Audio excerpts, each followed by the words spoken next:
عليك يا سيدي يا رسول الله وعلى آلك وأصحابك يا سيدي يا حبيب الله الصلاة والسلام عليك يا سيدي يا نبي الله وعلى آلك وأصحابك يا سيدي يا نور الله مولاي صل وسلم دائما أبدا على حبيبك خير الخلق كلهم هو الحبيب الذي ترجى شفاعته لكل حول من الأحوال مقتحم منزه عن شريك في محاسنه فجوهر الحسن فيه غير منقسم محمد ذكره روح لأنفسنا محمد شكره فرد على الأمم محمد تاج رسل الله كاتبة محمد صادق الأقوال والكلم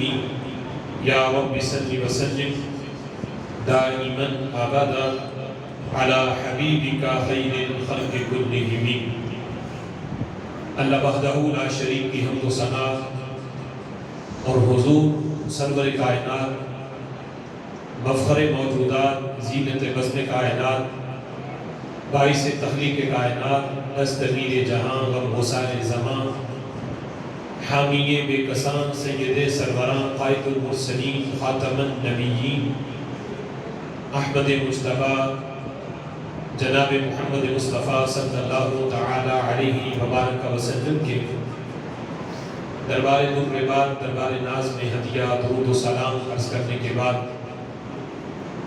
نہایت ہی معزز محتشم حضرات و سامعین رب ذوالجلال کے فضل اور توفیق سے جمعۃ المبارک کے اس بابرکت اجتماع میں ہم سب کو شرکت کی سعادت حاصل ہو رہی ہے میری دعا ہے رب ذوالجلال ان مقدس لمحات کا صدقہ ہم سب کے گناہوں کو معاف فرمائے اور رب ذوالجلال ہمیں قرآن و سنت کا فہم عطا فرمائے آج کے جمعۃ المبارک میں میری گفتگو کا موضوع ہے فتنہ خارجیت کا تعارف اور علامات میری دعا ہے رب ذوالجلال ہمیں آخری سانس تک فتنہ خارجیت سے رب ذوالجلال محفوظ رکھے اور خلق کائنات جل جلالہ آخری سانس تک ہمیں صراط مستقیم پہ چلنے کی توفیق عطا فرمائے نبی مکرم شفیع معظم صلی اللہ تعالی علیہ وسلم کی ظاہری حیات میں جس بیماری کا نام منافقت تھا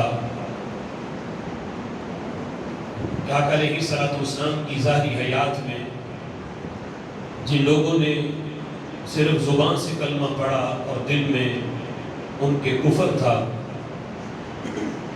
قرآن مجید فرقان حمید نے بھی ان کی علامتیں بیان کی اور ان کا ذکر کیا سورہ بقرہ میں نبی پاک علیہ الصلوۃ والسلام کی ظاہری حیات میں جن کا نام منافقت تھا جس چیز کا نام آج کے دور میں انہیں خارجیت سے تعبیر کیا جاتا ہے آج اگر ان لوگوں کا آج کے دور میں اگر تعارف سمجھ نہ ہو تو انہیں خارجیت سے تعبیر کیا جاتا ہے نبی پاک علیہ الصلوۃ والسلام کے عہد مبارک میں ہی ان کی علامتیں اور ان کا تعارف متعدد احادیث کے اندر نبی پاک علیہ الصلوۃ والسلام نے کروایا اور ان متعدد احادیث کے ہی پیش نظر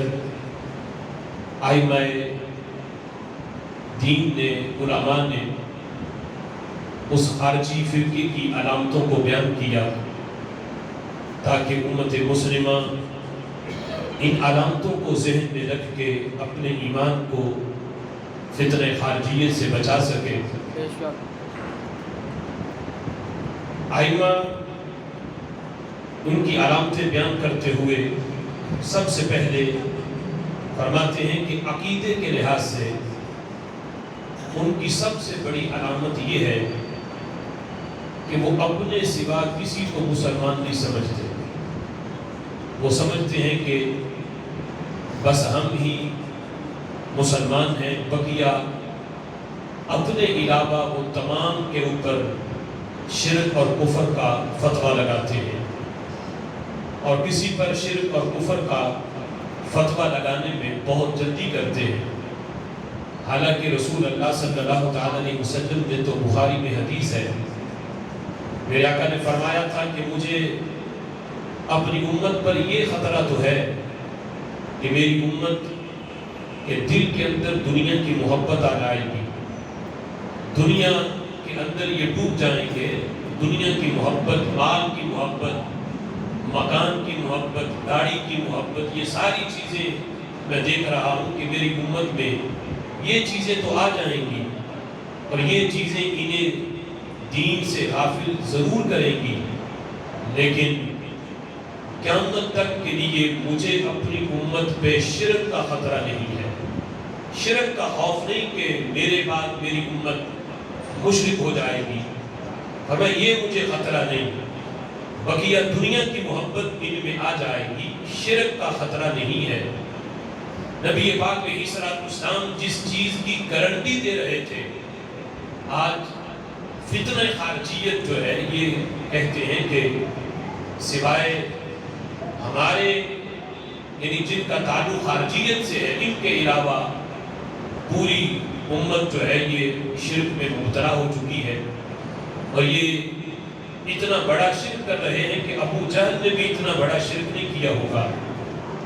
آج پوری امت پہ خارجیت کی طرف سے شرک کا فتویٰ لگایا جا رہا ہے، یہاں تک کہ حضرت مولا علی رضی اللہ تعالی عنہ ان کے ایمان میں بھی یہ لوگ شک کرتے ہیں. حضرت عثمان غنی رضی اللہ تعالی عنہ پر تو انہوں نے اپنی کتابوں میں کفر کے فتوے لگائے کہ معاذ اللہ یہ نبی پاک علیہ السلام کی ظاہری حیات کے بعد یہ مومن نہیں رہے.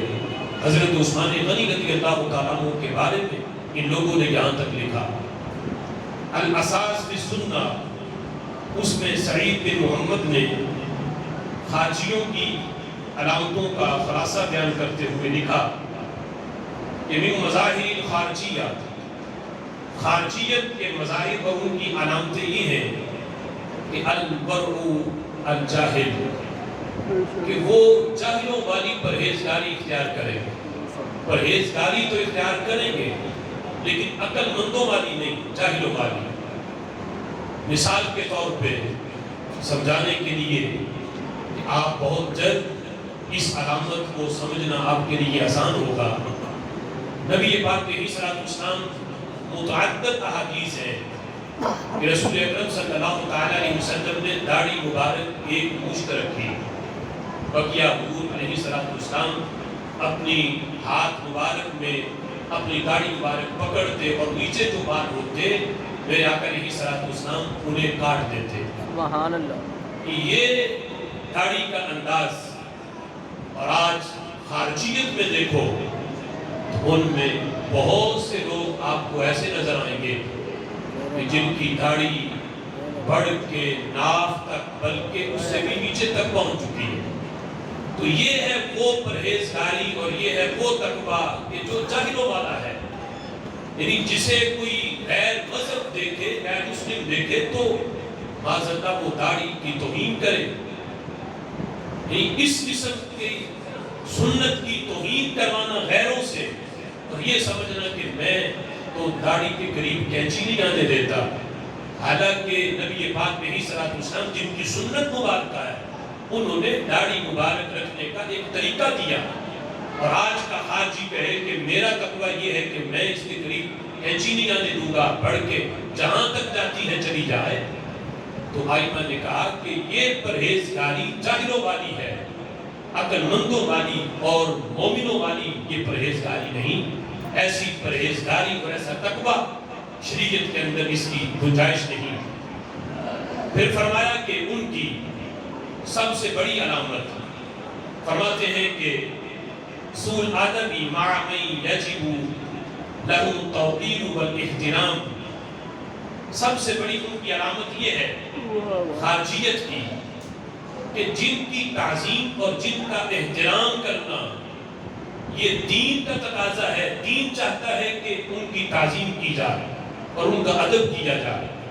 یہ خارجی وہ ہیں کہ ان کی تعظیم کرنے کی بجائے ان کی بے ادبی کریں گے، ان کی گستاخی کریں گے. جن کے ذریعے دین ہم تک پہنچا وہ ائمہ دین، وہ صحابہ کرام علیہم الرضوان، وہ ائمہ اہل بیت اطہار، وہ ائمہ مجتہدین، وہ اولیاء، وہ صوفیاء، جن کی نظر سے ایک ایک نگاہ سے لاکھوں کروڑوں لوگوں نے اسلام قبول کیا. خارجیت کی علامت یہ ہے کہ یہ ان کا ادب کرنے کی بجائے اور ان کا احترام کرنے کی بجائے یہ ان کی بے ادبی کریں گے. بے ادبی کرنا اپنے اسلاف کی، بزرگان دین کی، یہ ان کی سب سے بڑی علامت ہے. اور یہ خارجیت کی سب سے بڑی علامت جو ہے یہ بے ادبی ہے. اور جہاں سے اس فتنے کا آغاز ہوا تھا نبی پاک علیہ الصلوۃ والسلام کی ظاہری حیات میں، جس بندے سے یہ فتنہ چلا تھا اس نے بھی سب سے پہلا کام یہی کیا کہ نبی پاک علیہ الصلوۃ والسلام جن کے ادب کو قرآن نے بیان کیا ان کی شان پہ گستاخی کی. نبی پاک علیہ الصلوۃ والسلام کی ظاہری حیات کا زمانہ تھا. صحیح بخاری شریف کے اندر یہ حدیث موجود ہے، کتاب الجمعہ میں حدیث نمبر 3610 ہے. سبحان اللہ. امام بخاری رحمۃ اللہ علیہ نے ایک جگہ پہ نہیں متعدد مقامات پہ اس حدیث کو ذکر کیا، لیکن یہ حدیث جہاں سے میں آپ کے سامنے بیان کر رہا ہوں اس حدیث کا نمبر 3610 ہے. کتاب الجمعہ میں حضرت ابو سعید خدری رضی اللہ تعالیٰ عنہ اس حدیث کو روایت کرتے ہیں. حضرت ابو سعید خدری کہتے ہیں کہ ہم نبی پاک علیہ الصلوۃ والسلام کے ساتھ بیٹھے تھے. حضور علیہ الصلوۃ والسلام کی تشریف فرما تھے. وَهُوَ يَقْسِمُ قِسْمًا، کسی غزوہ سے مال آیا، ہمارے آقا علیہ الصلوۃ والسلام وہ مال صحابہ میں بانٹ رہے تھے، تقسیم کر رہے تھے. کہتے جب وہ مال بانٹا جا رہا تھا أَتَاهُ ذُو الْخُوَيْسِرَةِ، اتنے میں بنی تمیم کا ایک بندہ ذو الخویسرہ جس کا نام تھا وہ اس جگہ پہ آیا اور آ کے اس نے یہ نہیں دیکھا کہ اس بارگاہ کا ادب کیا ہے، احترام کیا ہے. آ کے اس نے، ہم تو اگر ان لوگوں کے سامنے یہ حدیث پڑھی جائے تو وہ کہیں گے کہ اس میں تو کوئی اتنی بڑی بات نہیں، یہ تو نیکی کی دعوت ہی تھی. لیکن حضرت فاروق اعظم رضی اللہ تعالیٰ عنہ کا جو بعد والا کردار ہے وہ بتاتا ہے کہ ہر جگہ پہ نیکی کی دعوت نہیں کی جاتی. دیکھا جاتا ہے کہ کس سے نیکی کی دعوت لینی ہے، کسے دعوت دینی ہے. یہ نہیں کہ تم ہر جگہ پہ یہ سمجھو کہ مجھ سے بڑا مفتی کوئی نہیں، میں بڑا متقی پرہیزگار ہوں. کوئی بارگاہیں ایسی ہوتی ہیں جہاں جا کے درس دیا نہیں جاتا، جہاں سے کچھ لیا جاتا ہے. وہ ذو الخویسرہ نبی پاک علیہ الصلوۃ والسلام کی بارگاہ میں آ کے اس نے کہا، فقال یا رسول اللہ، کہنے لگا اللہ کے رسول صلی اللہ علیہ وسلم، اعدل معاذ اللہ، کہنے لگا کہ اے محمد صلی اللہ علیہ وسلم عدل کرو، انصاف کرو. کہ حضور جو مال بانٹ رہے تھے اپنے دائیں یہ سمجھ رہا تھا کہ یہ مال عدل سے نہیں بانٹا جا رہا.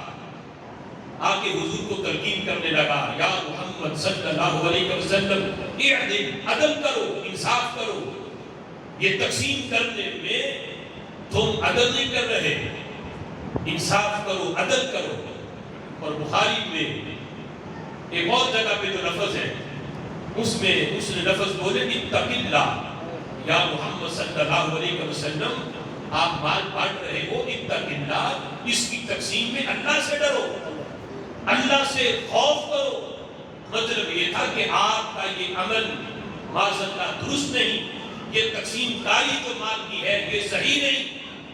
جس وقت میرے محبوب علیہ الصلوۃ والسلام نے اس کے یہ لفظ سنے میرے آقا فرماتے ہیں وَيْلَكَ وَمَنْ يَعْدِلْ إِذَا لَمْ أَعْدِلْ، فرمایا کہ تو تباہ ہو جائے، تو برباد ہو جائے اگر اس روئے زمین پہ اللہ کا نبی عدل نہیں کرے گا تو پھر عدل کرے گا کون؟ فرمایا اگر میں عدل نہ کروں تو پھر کون ہے جو عدل کرے گا؟ تم مجھے عدل سکھانے آگے ہو جس نے بچپن میں حضرت حلیمہ سعدیہ کا دودھ پیتے ہوئے بھی عدل کیا ہے۔ سبحان اللہ۔ حضرت حلیمہ سعدیہ کہتی ہیں کہ میں نبی پاک علیہ السلام کو دودھ پلاتی، میری ایک طرف سے دودھ پیتے، دوسری طرف سے بارہا کوشش کے باوجود دودھ نہ پیتے، تو میں سمجھ گئی کہ وجہ یہ ہے کہ ان کے ساتھ اس وقت دودھ پینے والا ایک رسول اللہ کا رضائی بھائی بھی تھا، حضرت حلیمہ سعدیہ کا بیٹا۔ تو میرے محبوب نے دودھ پیتے ہوئے بھی جو عدل انصاف کیا، تو جب نبوت کا اعلان کیا، رب ذوالجلال نے جب منصب عطا کیا، اس وقت ان کے عدل کا اندازہ کون لگا سکتا ہے؟ میرے آقا فرماتے ہیں تباہ ہو جائے، برباد ہو جائے اگر میں عدل نہیں کروں گا تو کون عدل کرے گا؟ نبی پاک علیہ السلام کا جب یہ غصے کا انداز حضرت فاروق اعظم رضی اللہ تعالیٰ عنہ نے دیکھا تو حضرت عمر نے تلوار نکالی اور عرض کرتے ہیں معبود اجازت دو، ابھی میں اس کا سر اتار کے بتاتا ہوں کہ اس بارگاہ کا ادب کیا ہے۔ اس بارگاہ میں آئیں تو آ کے اس انداز میں بولا جاتا ہے، ہر جگہ تلقین نہیں کی جاتی۔ میرے محبوب اس نے گستاخی کی ہے، مجھے اجازت دو میں اس کا سر اتار کے بتاؤں کہ نبی کے ماننے والے اپنے نبی سے کتنا پیار کرتے ہیں۔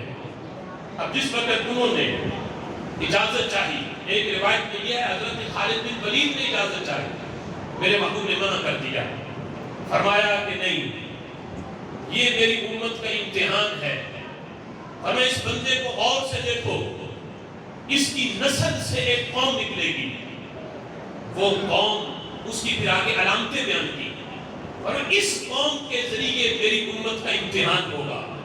جس روایت کے اندر حضرت خالد بن ولید کا نام ہے، اس میں میرے محبوب نے باقاعدہ یہ لفظ بولے، فرمایا اس کی نسل سے قوم آئے گی، فرمایا ان کے ذریعے میری امت کا امتحان ہوگا، فرمایا دعوے دار تو یہ ہوں گے کہ ہم بڑے دیندار ہیں، امت امتحان اس انداز میں ہوگا کہ کون صراط مستقیم پہ چلتا ہے، میرے صحابہ کے مسلک پہ رہتا ہے، اور کون اس بندے والا مسلک اختیار کر کے خارجی بن جاتا ہے، اور اس کے ذریعے میری امت کا امتحان ہوگا۔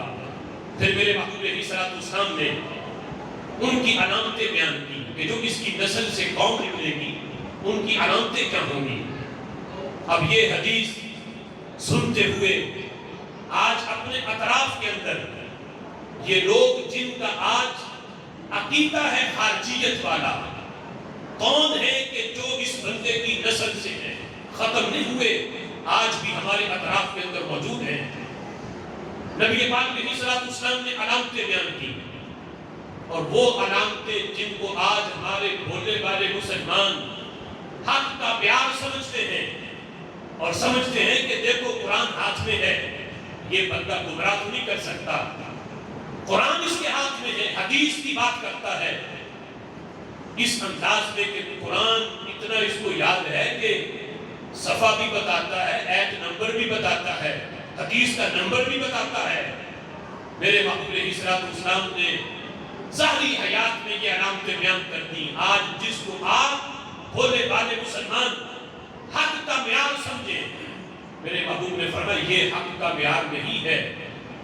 میرے آقا فرماتے ہیں، فرمایا اس کی نسل میں سے ایک قوم آئے گی جس کی علامت یہ ہوگی یقرؤون القرآن، قرآن پڑھا پڑھیں گے، توریت انجیل کی بات نہیں، زبور کی بات نہیں، کسی گرنتھ کی بات نہیں، فرمایا پڑھیں گے قرآن، قرآن ہاتھ میں ہوگا۔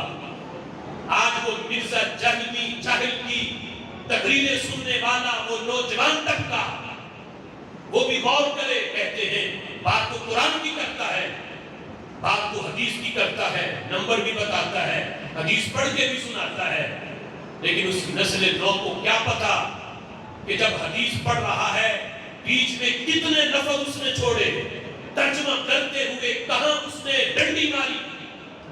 لوگ سمجھتے ہیں حدیث کی کتاب ہاتھ میں ہے، قرآن ہاتھ میں ہے۔ آج کتنے نوجوان اس کے پیچھے ہیں، اس کی گفتگو سن کے اس کی ریٹنگ بڑھا رہے ہیں۔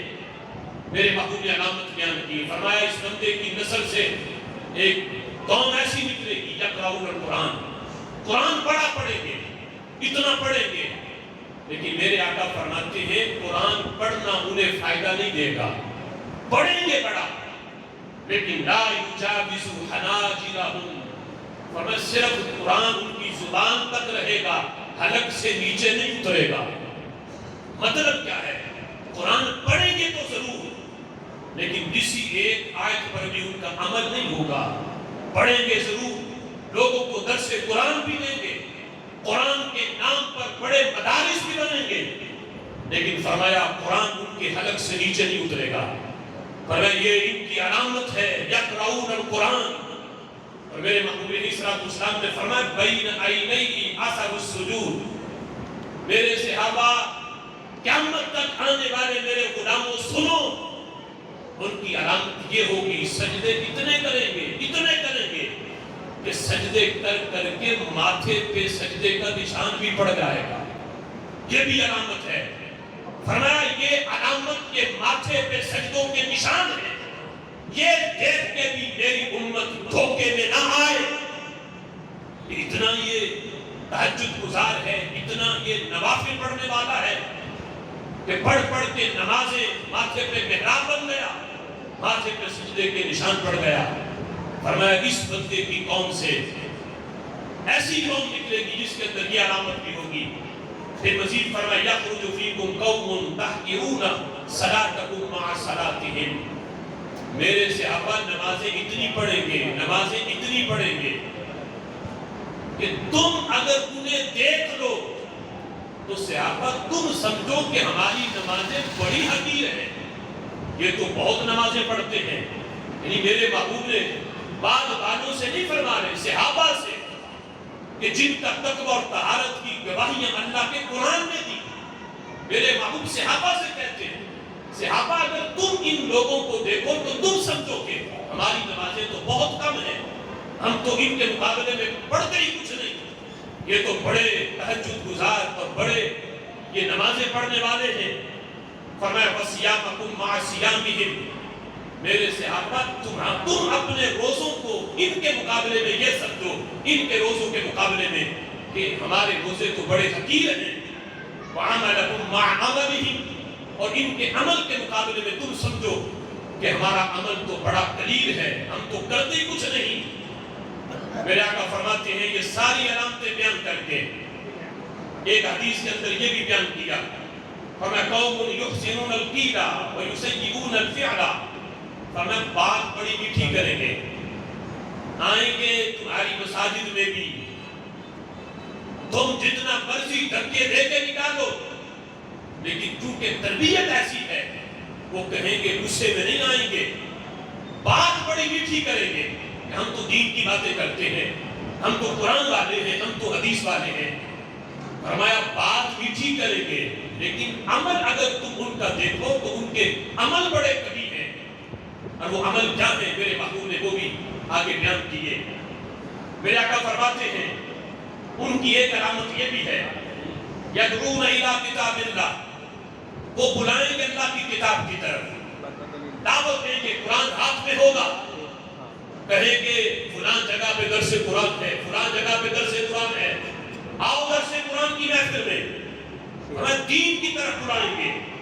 وَلَيْسُوا مِنْهُ فِي شَيْءٍ، حالانکہ ان میں دین نام کی ایک چیز بھی باقی نہیں ہوگی، دین ان کے اندر ایک ذرہ بھی باقی نہیں ہوگا، لیکن بلائیں گے وہ دین کی طرف۔ میرے محبوب فرماتے ہیں یہاں تک السنتہم احلی من السکر، ان کی زبان اتنی میٹھی ہوگی کہ چینی میں بھی اتنی مٹھاس نہیں ہوتی جتنی گفتگو کے اندر ان کے مٹھاس ہوگی، لیکن وقلوبہم قلوب الذئاب، لیکن ان کے دل اتنے سخت ہوں گے کہ بھیڑیے کے دل بھی اتنا سخت نہیں ہوتا جتنا دل ان کا سخت ہوگا۔ اب اس سے بڑا سختی کا انداز کیا ہو سکتا ہے کہ بھیڑیا ایک بکری کو چیر پھاڑ کرتے ہوئے اس کے دل میں نرمی نہیں آتی۔ ان خارجیوں نے صحابہ کے گلوں پہ چھریاں چلائیں، ان کے دل میں نرمی نہیں آئی۔ اور آج کی جو موجودہ خارجیت ہے، جو مسلط ہے حرمین شریفین پہ، انہوں نے صحابہ اکرام کے مزار پہ بلڈوزر چلائے، دل میں نرمی نہیں آئی، زبان پہ اتنی نرمی۔ تو میرے آقا فرماتے ہیں چینی میں بھی اتنی مٹھاس نہیں جتنی مٹھاس ان کی گفتگو میں ہے، لیکن ان کے دل بھیڑیے کے دل سے بھی زیادہ سخت ہیں۔ دیکھو جو آج سے 20 سال پہلے گئے حرمین شریفین میں، انہیں مسجد قباء کے پاس صحابہ کے مزار بھی انہوں نے دیکھے ہوں گے، لیکن آج دیکھو وہ سارے مزارات کے اوپر بلڈوزر چلا کے آج وہاں پارکنگ بنا دی گئی۔ یہ ہے وہ خارجیت۔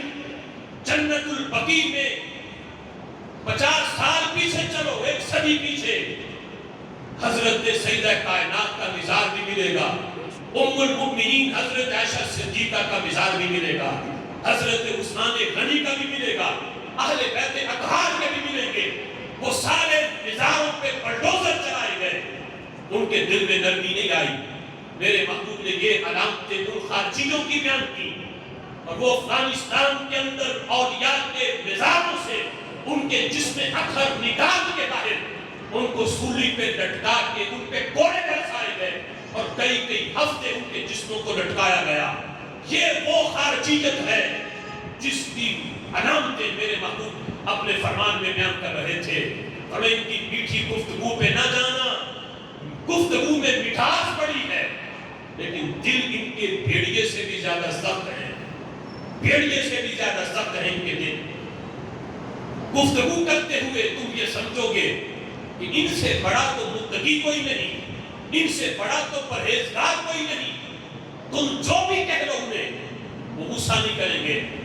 لیکن میرے محبوب نے دل کی کیفیت بھی بیان کی، اور اگر تم ان کے دل دیکھو، ان کے کام دیکھو، تو کام ان کے سارے دین کے خلاف ہیں۔ میرے محبوب نے ایک علامت یہ بھی بیان کی، فرمایا آج یہ گزشتہ یعنی پچھلے سالوں میں وہ سکول پہ، بچوں کے سکول پہ جو حملہ، وہ بھی کوئی ایسا نہیں تھا کہ وہ پینٹے شرٹیں پہن کے آئے ہوں۔ یہ وہی خارجیت ہے جو امریکہ کی پیداوار ہے، جنہوں نے مسلمانوں کا روپ دھار کے چھوٹے چھوٹے بچوں کے لاشیں تڑپائے، مزارات پہ حملے، داتا صاحب مزار پہ حملہ، کئی مزارات پہ حملے، مساجد پہ حملے، مسلمانوں کو عین نماز کی حالت میں ان کے جسم کی دھجیاں اڑائی گئی۔ یہ وہ خارجیت ہے جس کے بارے میں میرے آقا فرماتے ہیں زبان سے نرم ہے لیکن دل ان کے بھیڑیے سے بھی زیادہ سخت ہے۔ اور ایک حدیث کے اندر نبی پاک علیہ الصلوۃ والسلام نے ان کی ایک ایسی علامت بیان کی جو ایک ریڑھی لگانے والا بھی پہچان جائے گا کہ یہ علامت ہے، تو اس کے لیے بھی ان اپنے ایمان کو ایسوں سے بچانا آسان ہو جائے گا۔ میرا آقا فرماتے ہیں علامت ان کی، اور اب یہ ہے کہ چونکہ یہ علامت حدیث میں آ گئی، جب سے علماء نے اس علامت کو بیان کرنا شروع کیا، اب دوسری طرف سے چینجنگ بھی آ گئی ہے، تاکہ کوئی ہماری کی علامت دیکھ کے یہ نہ سمجھے فوراً کہ اس کا تعلق اسی گروہ سے ہے جس کی علامتیں میرے نبی نے اپنے فرمان میں بیان فرمائی ہیں۔ وہ علامت کیا ہے؟ میرے آقا فرماتے سیماہم التحلیق، ورنہ جب بھی انہیں دیکھو تو سر ان کا گنجا ہوگا۔ یہ شعار ہے ان کے مسلک کا، علامت ہے ان کے مسلک کی کہ حلق کروا کے رکھنا، اپنے سر کو گنجا رکھنا، یہ علامت ہے ان کی۔ لیکن چونکہ جب سے عام ہو گئی، بیان کی گئی بات بات، اب وہاں تبدیلی آ رہی ہے، اس لحاظ سے کہ تو ہر بندہ پہچان لے گا کہ ہمارا تعلق فلاں طبقے سے ہے، فلاں گروہ سے ہے۔ لیکن میرے محبوب علیہ الصلوۃ والسلام نے یہ شعار بھی ان کا بیان کیا نبی مکرم شفیع معظم صلی اللہ تعالی علیہ وسلم نے مزید وضاحت کی. آج جتنے شک و شبہات ایک آج سادہ مومن کے ذہن میں آنے تھے، میرے محبوب نے تیری نظر خارزار شب میں گلاب تحریر کر چکی تھی. میرے فلک کے آسمان پہ جو سوال چمکا تو میں نے دیکھا، تیرے زمانے کی خاک ان کے جواب تحریر کر چکی تھی. آج کسی کے ذہن میں یہ بات آنی تھی، میرے نبی نے اپنے ظاہری حیات میں جواب دے دیا.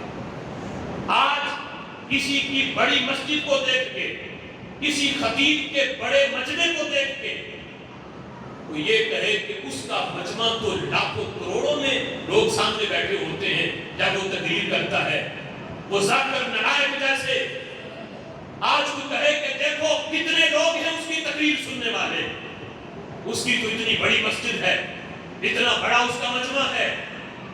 میرے محبوب نے یہ بھی بیان کیا، کسی کی بڑی مسجد، کسی کا بڑا مجمع، کسی کے نمازیوں کی تعداد کا زیادہ ہونا، کوئی اس کو حق کا معیار نہ سمجھے، ورنہ یہ بھی حق کا معیار نہیں ہے. میرے آقا فرماتے ہیں یأتی علی الناس زمان، میرے صحابہ سنو، میری امت میں ایک ایسا زمانہ بھی آئے گا، یجتمعون فی المساجد، مساجدیں بڑی ہوگی، مسجدیں ان کی بڑی ہوگی. ایسا زمانہ بھی میری امت میں آئے گا، میری امت کے ہی وہ لوگ ہوں گے، یعنی امت دعوت کے، اجابت کے نہیں، اجابت میں ان کے آگے جب گروہ بنیں گے تو پھر فرمایا ہوگی میری ہی امت، لیکن کچھ رافضیت کی طرف چلے جائیں گے، کچھ خارجیت کی طرف چلے جائیں گے.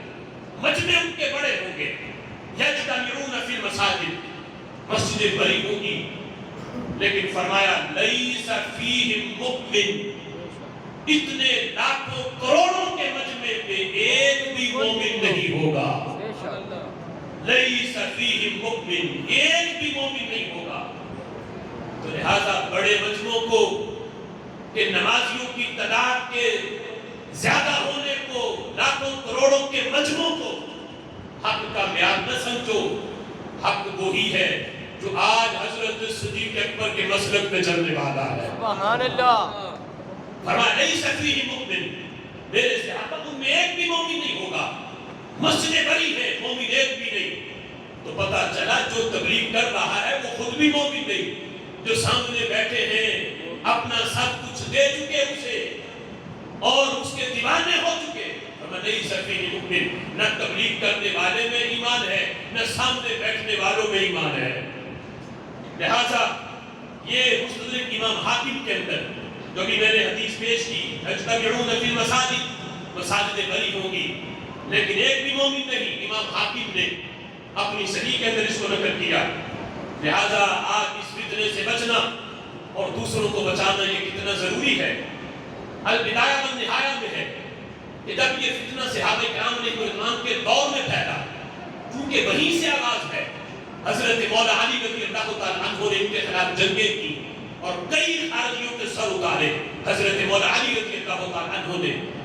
چونکہ یہ فتنہ تو حضور کی ظاہری حیات سے چلا، یہ ذوالخویسرہ جس نے آ کے یہ کہا تھا اعدل یا محمد، اے محمد عدل کرو، تو یہ وہ خارجیوں کی جڑ تھی کہ جس نے آ کے نبی کو تبلیغ کی. اور میرے محبوب نے فرمایا کہ یہ دیکھ لو اس بندے کو، اسی کی نسل سے آگے قیامت تک خارجیت چلنے والی ہے. البدایہ والنہایہ میں ہے حضرت ابو طفیل رضی اللہ تعالیٰ عنہ جو صحابہ میں سب سے آخری صحابی ہیں. غزوہ احد کے موقع پر جس دن غزوہ احد ہوا، اسی دن حضرت ابو طفیل رضی اللہ تعالیٰ عنہ کی ولادت ہوئی. 10 سال انہوں نے نبی پاک علیہ السلام کی صحبت میں گزارے. 10 سال کی ان کی عمر تھی جب حضور کا ذاتی وصال ہوا، اور 110 ہجری میں پھر آگے ان کا وصال ہے. یعنی 110 ہجری میں، یعنی نبی پاک علیہ السلام کے وصال کے بعد ایک صدی، پوری ایک صدی جو صحابی روئے زمین پہ زندہ رہے، اور سب سے آخری صحابی وہ حضرت ابو طفیل رضی اللہ تعالیٰ عنہ ہے. یہ بیان کرتے ہیں، کہتے ہم حضور کے پاس بیٹھے تھے تو نبی پاک علیہ السلام کی بارگاہ میں ایک صحابی آیا. اپنے بیٹے کو ساتھ لے کے آئے. تو جو صحابی آئے تھے ان کا نام تھا حضرت عمر رضی اللہ تعالیٰ عنہ, اور اپنے چھوٹے سے بیٹے کو جو ساتھ لائے تھے ان کا نام تھا حضرت فراس رضی اللہ تعالیٰ عنہ. چونکہ انہوں نے بھی بچپن میں حضور کو دیکھا لیکن ابھی بڑی چھوٹی عمر تھی, تو انہوں نے نبی پاک علیہ الصلوۃ والسلام کی صحبت اختیار کی. وہ کہتے ہیں جس وقت وہ حضرت عمر اپنے بیٹے کو لے کر آئے تو لانے کا سبب یہ تھا کہ اصابہ صداع شدید. اب یہ حدیث پڑھی جائے گی تو صرف سنی مجمع میں, سبحان اللہ, جو جن کا آج ہم تعارف پیش کر رہے ہیں خارجیوں کا, وہ تو یہ سنا ہی نہیں سکتے, اس لیے کہ اس میں جس بیماری کا علاج ہے اگر یہ خارجیت پڑھے تو ان کی بیماری ظاہر ہوتی ہے. پتہ چلتا ہے ان کے گندے عقیدے کا, کہ جو کہیں کہ اگر نبی کو مشکل کشا مانا تو شرک ہو جائے گا, وہاں تو یہ حدیث پڑھی نہیں جا سکتی. لیکن یہ سنی مزاج ہے جو جس کا عقیدہ ہے اللہ کے اسم کے بغیر ایک پتہ بھی حرکت نہیں کرتا, لیکن اللہ چاہے تو اپنے نبی کو مشکل کشا بھی بنا دیتا ہے, حاجت روا بھی بنا دیتا ہے. سبحان اللہ, بے شک. اب حضرت عمر آئے کیوں تھے بیٹے کو ساتھ لے کے؟ سبب یہ تھا اصابہ صداع شدید, ان کے بیٹے کے سر میں بڑا شدید درد تھا, اور شدید درد ہو تو چاہیے یہ کہ کسی طبیب کے پاس جائیں, کسی حکیم کے پاس جائیں. لیکن حضرت عمر بیٹے کو لے کے حضور کی بارگاہ میں آ گئے. پتا تھا یہ نبی صرف کلمہ پڑھانے نہیں آئے, صرف باطنی بیماریوں کا علاج کرنے نہیں آئے, ہر ظاہری بیماری کا حل بھی ان کے پاس موجود ہے. سبحان اللہ. یہ باطن کو بھی پاک کرتے ہیں, ظاہری بیماری ہو اس کا بھی علاج کرتے ہیں. تو جس وقت آئے آ کے کہا کہ میرے بیٹے کے سر میں شدید درد ہے, فَأَجْلَسَهُ بَيْنَ يَدَيْهِ, نبی پاک علیہ الصلوۃ والسلام کے بالکل سامنے آ کے اپنے بیٹے کو بٹھا دیا. میرے محبوب نے کیا کیا؟ چڑکینے دی کہ بیٹے کو درد ہے تو جاؤ کسی حکیم کے پاس, طبیب کے پاس, یہاں کیا لینے آئے ہو؟ میرے محبوب نے کس انداز میں درد کا علاج کیا؟ وَأَخَذَ بِجَلْدَةٍ بَيْنَ عَيْنَيْهِ, دونوں آنکھوں کے درمیان جو جگہ ہے یہاں اس گوشت کو میرے محبوب نے پکڑا اور پکڑ کے کھینچا, کھینچ کے پھر چھوڑ دیا. کہتے ہیں جس جگہ پہ محبوب نے پکڑا تھا فَنَبَتَتْ فِي مَوْضِعِ أَصَابِعِ رسول اللہ صلی اللہ علیہ وسلم شعرۃ, سبحان اللہ, وہاں ایک نورانی بوئے مبارک فوراً پیدا ہو گیا. سبحان اللہ. فَنَبَعَتْ فِي مَوْضِعِ أَصَابِعِ رسول اللہ, محبوب کی جہاں انگلیاں لگی تھی وہاں ایک بوئے مبارک فوراً اگا, نورانی بوئے مبارک جو اندھیرے میں چمکتا تھا. اور کہتے ہیں وَذَهَبَ عَنْهُ الصُّدَاعُ, اور یوں لگا کہ جیسے کبھی سر میں درد ہوا ہی نہیں تھا. سبحان اللہ. درد بھی ختم, بوئے مبارک بھی. اب آج کی برکت حضرت فراس کو ملی, بچپن میں جنہوں نے حضور کی صحبت کو اختیار کیا, اپنے ابا جی کے ساتھ آئے حضور کی بارگاہ میں. کہتے ہیں جب یہ بڑے ہوئے حضور کا ظاہری وصال ہو گیا, حضرت فراس جب بڑے ہوئے تو کہتے ہیں فَلَمَّا كَانَ زَمَنُ الْخَوَارِجِ, خارجیوں کا زمانہ آیا تو حضرت فراس نے بھی کسی ذاکر نائب کی تقریر سن لی, کسی خارجی کی, کسی مرزا جہل کی جیسے جاہل کی تقریر سن لی حضرت فراس نے, تو خارجی بن گئے. اہل سنت کا مسلک چھوڑ کے, جو صحابہ کا تھا چھوڑ کے خارجی مسلک اختیار کر لیا حضرت فراس نے. عجابہ خارجی بن گئے. تو کہتے ہیں کہ جس وقت خارجی بنے اہل سنت کا مسلک چھوڑا جو صحابہ کا تھا, کہتے ہیں فَسَقَطَتِ الشَّعْرَةُ عَنْ جَبْهَتِهِ, وہ منہ مبارک جو حضور کے ہاتھ لگانے کی برکت سے اگا تھا وہ منہ مبارک بھی کہیں گر گیا, وہاں سے غائب ہو گیا. اب حضرت فراس سارے دلائل دیتے انہیں کہ یہ نہ صدیق اکبر کا مسلک ہے, نہ حضرت عمر کا ہے, نہ عثمان غنی کا ہے, نہ مولا علی کا ہے, توبہ کرو اس مسلک سے. حضرت فراس دلائل دیتے آگے سے، سب کو لاجواب کر دیتے۔ حضرت عمر بڑے پریشان ہوئے کہ میرا بیٹا خارجی بن گیا۔ انہوں نے پکڑا بیٹے کو، تو کیا کیا؟ اب بیٹا کوئی یہودی نہیں ہوا تھا، عیسائی نہیں ہوا تھا، توریت پڑھنی شروع نہیں کی، انجیل پڑھنی شروع نہیں کی، پڑھتا قرآن ہی تھا۔ جیسے آج بعض والدین کہتے ہیں کیوں روکے ہم؟ وہ مرزا جہلمی سناتا تو حدیثیں ہی ہیں، وہ ذاکر نائک سناتا تو قرآن ہی ہے، کیوں ہم اپنے بیٹوں کو روکیں، کیوں رات کو روکیں؟ تو حضرت عمر نے کہا اگرچہ پڑھتا قرآن ہے لیکن قرآن میں آیا یضل بہ کثیرا ویہدی بہ کثیرا، قرآن ہی ہے، بہت سارے ایسے ہیں جو پڑھ کے گمراہ ہوں گے اور بہت سے ایسے ہیں جو قرآن پڑھ کے ہدایت پا جائیں گے۔ ہر قرآن پڑھنے والا ہدایت پہ نہیں ہوتا، یہ فیصلہ قرآن ہی ہے۔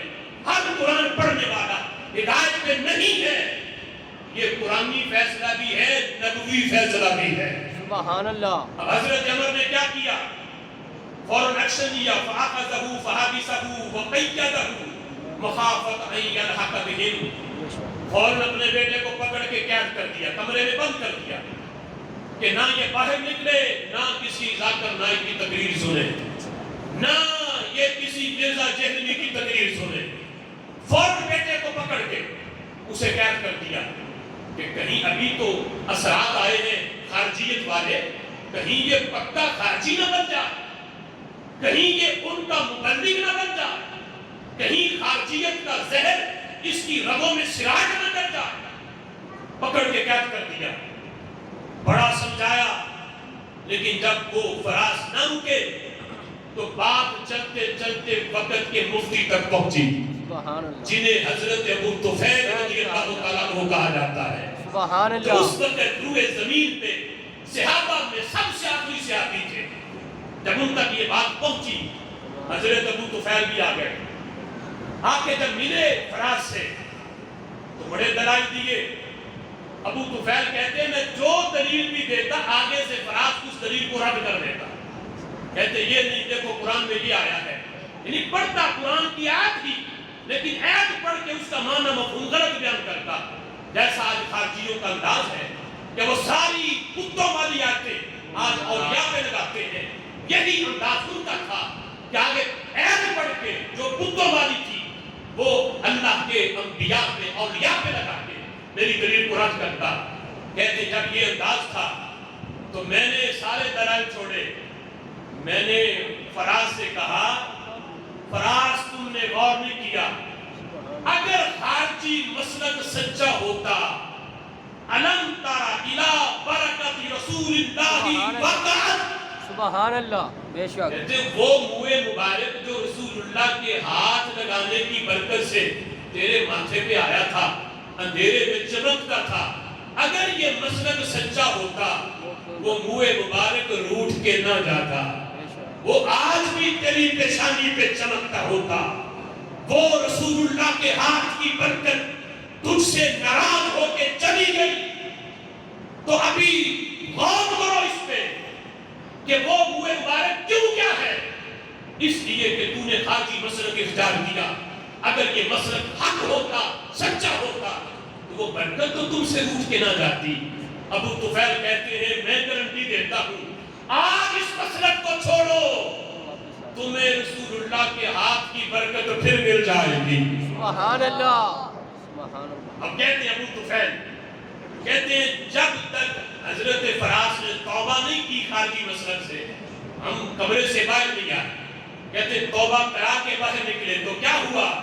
کہتے ہیں فرد اللہ تلک الشعرۃ الی جبہتہ بالتوبہ، کہتے ہیں جب توبہ انہوں نے کی ہے ابھی لفظ ختم نہیں ہوئے، وہ منہ مبارک جہاں گیا تھا اڑتا ہوا پھر آیا اور حضرت فراز کی پیشانی پہ چمکنا شروع کر دیا۔ سبحان اللہ۔ فرد اللہ، اللہ نے پھر اس بات کو منہ مبارک کو واپس لوٹا دیا تو حضرت فراز سمجھے کہ جو جہاں میں جا رہا تھا یہ سڑک تو جہنم کی طرف جانے والی ہے، سیدھی سڑک وہی ہے جس پہ حضرت ابو طفیل چلنے والے ہیں، جس پہ صدیق اکبر چلنے والے ہیں، جس پہ حضرت فاروق اعظم، حضرت عثمان غنی اور حضرت مولا علی ہے، یہی وہ سڑک ہے جو سیدھی شفاعت نگر کی طرف جاتی ہے. بقیہ خارجیت ہو رافضیت ہو یہ دونوں جہنم کی راہیں ہیں. مسلک وہی سچا ہے جس پہ رسول اللہ کے صحابہ ہیں اور اہل بیت اطہار ہیں. اب جس وقت حضرت فراس رضی اللہ تعالیٰ عنہ نے توبہ کی وہ مبارک پھر آیا تو پتہ چلا کہ خارجیت یہ کتنا بڑا دھوکہ ہے. قرآن دکھا کے حدیث دکھا کے کس طرح ایمان کو لوٹا جاتا ہے. یہ صحابہ کرام رضوان کے دور سے ہی اس مثال سے واضح ہوا. حضرت مولا علی رضی اللہ تعالیٰ عنہ نے اپنے دور خلافت میں جب خارجیوں کے سر اتارے تھے تو ان کے سر ایک تختے پہ رکھ کے حضرت مولا علی کے جملے انہوں نے فرمایا تھا. حالانکہ وہ سارے داڑھیوں والے وہ امامے والے چہرے ان کے مسلمانوں والے تھے لیکن حضرت مولا علی نے نہ داڑھی دیکھی نہ امامے دیکھے نہ قرآن ہاتھ میں دیکھا نہ ان کے دروس قرآن دیکھے نہ ان کی نمازیں دیکھی. ان کے سر اتار کے مولا علی نے یہ جملے بولے. فرمانے لگے اللہ کے آسمان کے نیچے ان لوگوں کے جو سر ہیں کتوں سے بھی زیادہ بدتر ہیں. ورنہ اتنے کتے بھی بدتر نہیں ہوتے جتنے یہ خارجی بدتر ہیں. کتوں سے بھی زیادہ گئے گزرے. فرمایا کہ یہ میرے اوپر فتویٰ لگا رہے تھے کہ اے علی ہم تمہیں امیر المومنین کو بڑی دور کی بات ہم تو تمہیں مومن نہیں سمجھتے. یعنی حضرت علی کے بارے میں کہتے علی ہم تمہیں تو مومن نہیں مانتے. یہودی نہیں تھے عیسائی نہیں تھے نمازی تھے تہجد گزار تھے روزے دار تھے حاجی یہ سارے کام کرتے لیکن مولا علی کو کہتے تھے کہ تم امیر المومنین تو بڑی دور کی بات ہم تو تمہیں مومن نہیں مانتے. وجہ کیا ہے؟ حضرت مولا علی رضی اللہ تعالیٰ عنہ نے اپنے اور حضرت امیر معاویہ رضی اللہ تعالیٰ عنہ کے درمیان جو معاہدہ جو طے ہوا تھا صلح کا وہ صلح کا معاہدے میں جس کو حکم بنایا تھا وہ حضرت عمر بن عاص رضی اللہ تعالیٰ عنہ تھے. ان کو حکم بنایا کہ آپ ہمارے دونوں کے درمیان آپ فیصلہ کریں آپ حکم ہیں. یہ لوگ قرآن لے کے آ گئے کہنے لگے علی تم نے تو بہت بڑا شرک کر دیا. اللہ تو قرآن میں کہتا ہے ان الحکم الا للہ حکم تو صرف اللہ کا چلتا ہے حکم تو صرف اللہ ہے اللہ کے صفات تو کوئی حکم نہیں. تم نے عمر بن عاص کو حکم بنا دیا. اللہ کہتا ہے میرے سوا کوئی حکم نہیں. تم نے عمر بن عاص کو کہتے ہو کہ یہ حکم ہے یہ ہمارے درمیان فیصلہ کریں گے تم نے تو شرک کر دیا. اب دیکھو یہ لوگ سمجھ رہے تھے کہ ہم زیادہ سمجھتے ہیں قرآن کو اور جن کے بارے میں میرے آقا فرمائے القرآن مع علی علی مع القرآن علی قرآن کے ساتھ قرآن علی کے ساتھ علی قرآن اور میری اہل بیت بیچ میں حضرت مولا علی ہے. فرمایا یہ جو دانی ہوں گے یہ جہاں چلیں گے اکٹھے رہیں گے یہاں تک کہ حوضے کوثر پر بھی میرے ساتھ میرے پاس دونوں اکٹھے آئیں گے. اس علی کے بارے میں یہ خارجی کہیں کہ علی تمہیں قرآن کی سمجھ نہیں آئی جتنی ہمیں آئی ہے کہ قرآن میں یہ ہے اور تم نے ان کو حکم بنا لیا.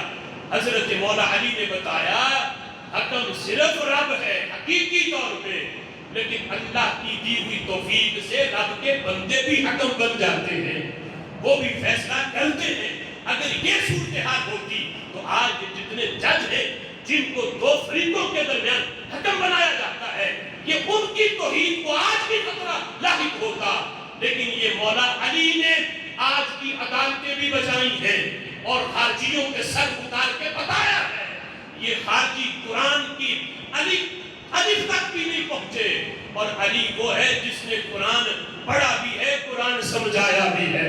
خارجیوں کے سر اتار کے بتایا فرمایا جو تم مجھ پہ فتویٰ لگا رہے ہو کہ تم نے یہ کام ایسا کر دیا جو معاذ شرکیہ ہے فرمایا کہ یہ فتویٰ تم مجھ پہ لگا کے تم خود دین سے نکل چکے ہو. ان کے سر اتار کے بتایا کہ یہ اگرچہ نمازی ہیں لیکن ان کا دین سے دور تک بھی کوئی تعلق نہیں ہے.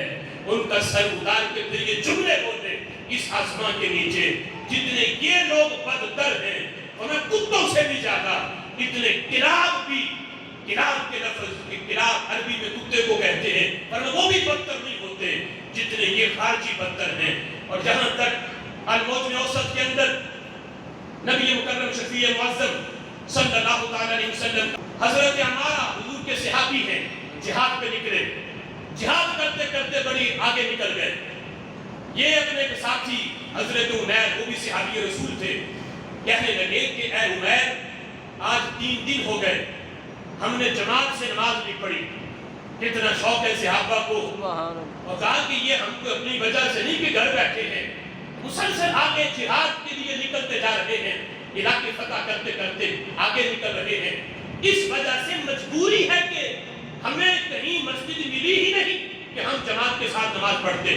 کہتے 3 دن ہو گئے، اتنے میں سامع صوت اذان، کانوں میں اذان کی آواز پڑی، تو حضرت ہمارا کہنے لگے کہ یہ اذان کی آواز آ رہی ہے، چلو آج مسجد، پہلے تو ہم آواز ہی نہیں سنتے تھے، آج آواز آ گئی ہے، چلو جماعت کے ساتھ نماز پڑھتے ہیں۔ حضرت ہمارا جس وقت جہاں سے آواز آئی تھی مسجد میں وہاں پہنچے نماز پڑھنے کے لیے، تو وہ مسجد اپنوں کی نہیں تھی، مسجد خارجیوں کی تھی۔ اب جس وقت حضرت ہمارا مسجد میں داخل ہوئے، آگے خارجیوں کا رد عمل کیا تھا؟ کہنے لگے ما جا بک یا عدو اللہ، اے اللہ کے دشمن تو کدھر آ گیا؟ اس صحابی رسول حضرت عمارہ کو کہا اے اللہ کے دشمن تو کدھر آ گیا؟ یہاں کیا لینے آئے ہو؟ تیرا یہاں کیا کام؟ تو حضرت عمارہ کہنے لگے وما انتم اخوانی، کیا تم میرے بھائی نہیں ہو؟ میں نے تو اذان کی آواز سنی ہے، اور یہی اذان میں نے مسجد نبوی میں بھی سنی ہے، وہی اذان تم نے پڑھی ہے، کیا تم میرے بھائی نہیں ہو؟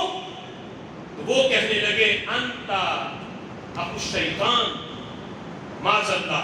حضرت عمارہ کے بارے میں ان خارجیوں نے کہا کہ تم ہمارے بھائی نہیں، تم تو معاذ اللہ شیطان کے بھائی ہو۔